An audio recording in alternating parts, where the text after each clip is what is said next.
Welcome to the Piston Show. Today we have the Suzuki V-Strom 250SX for review.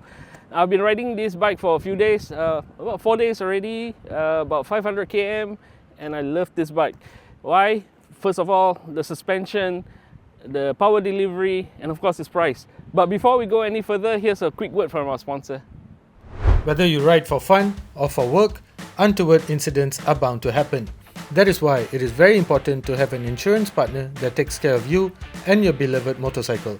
I choose Berjaya Sompo Insurance because it gives me and my motorcycle everything that I need, including maintenance tips and comprehensive insurance coverage. I get complimentary personal accident coverage worth 5,000 ringgit, and Berjaya Sompo Insurance also covers my motorcycle for the agreed value of the sum insured. But to top it all off, I get complimentary 24/7 towing services of up to 100 km with comprehensive coverage, so I know my bike will never be left stranded. On top of that, my insurance covers all riders, so I know my friends and family are covered when they ride my bike as well.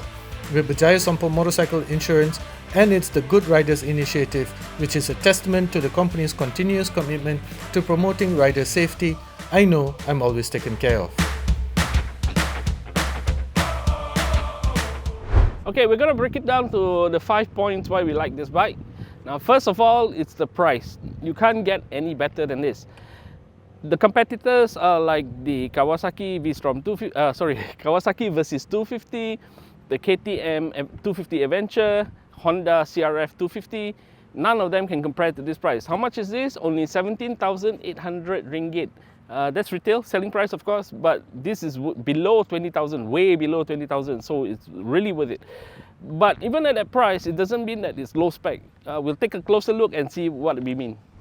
Okay, point number 2 is the engine. Now, this is a 249cc single cylinder, single cam engine, which is oil cooled. Yeah, Suzuki has always been known to be oil cooled, which keeps the weight down as well. But the thing that we love about this engine is that down low, in the low RPMs, you open the throttle and the torque just comes in very nicely. So if you want to, if you're riding off-road or you're riding in traffic where the stop-start traffic, all you need to do is open the throttle and there you go. The torque just kicks in and pushes off. Now on paper, it says that the engine only makes 25 horsepower at 9,300 RPM and 22 Newton meters of torque at 7,300 RPM. That of course doesn't seem a lot on paper, but when you ride, it's totally something else. It's so easy to ride because it's so tractable, yeah.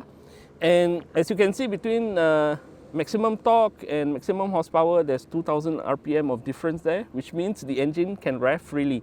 So at the maximum torque, where you need horsepower, you open the throttle and it keeps going. The bike just keeps going. That's what we love about this engine. Point number 3 is the suspension. Now, we love the suspension on this bike. Now, a lot of other bikes out there, they claim to be dual purpose bikes and all that. But this one, the suspension really takes the cake. The front have telescopic forks, non-adjustable telescopic forks. They look rudimentary, but they're actually quite large. But what I did in the 5 days since I took this bike is that I've actually looked for potholes to run into just to confirm that they really absorbed the potholes. In fact, what about the monoshock? Coming to the back here, this is the monoshock. It's adjustable for preload, as you can see, with a RAM system. As with the front, this really absorbed the shock. Now, when I ran through potholes and everything, it never kicked me out of the seat. So much so that these days, whenever I see a speed bump, I actually use the speed bump as a jump. So I just hit the speed bump and jump. Point number 4, the ergonomics. All right, as you can see here. Now, of course, for a dual purpose bike, it's a bit taller, but this is not really that tall. I have short legs actually, long torso, short legs, but you see, I can just reach the ground nicely. Now, the handlebars the handlebar is placed very nicely within reach, so you don't have to go like that, or like that, or like that. It is just right within range. And when you sit, these seats are really comfy, very thick. If you can see this, really nicely comfy.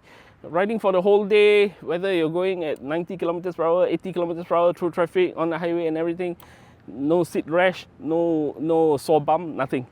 Very, very nice. Means you can actually ride this bike for long distance. So, okay, in summary, in closing, besides the 5 points that we pointed out, this bike, all we can say is really worth the money. You need to really check it out.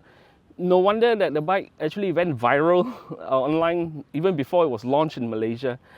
This morning I ran into, while riding here for this video shoot, I ran into a guy riding one of these in yellow. I spoke to him, I asked him if he had any problems. He'd been riding the bike for about a month since it first came out. He said no problems at all, he loved the bike. In fact, his bike, he's already fitted all the engine protection and all that, and he goes off-road riding as well. So that's how nice about this bike is. 17,800, you can't get any better than this. So do check it out. Go to Suzuki showrooms, check it out. Maybe they let you test ride the bike. Go ahead and test ride the bike and you'll know the difference for yourselves. So, okay, this is Wahid for the Piston Show. We'll see you in the next one.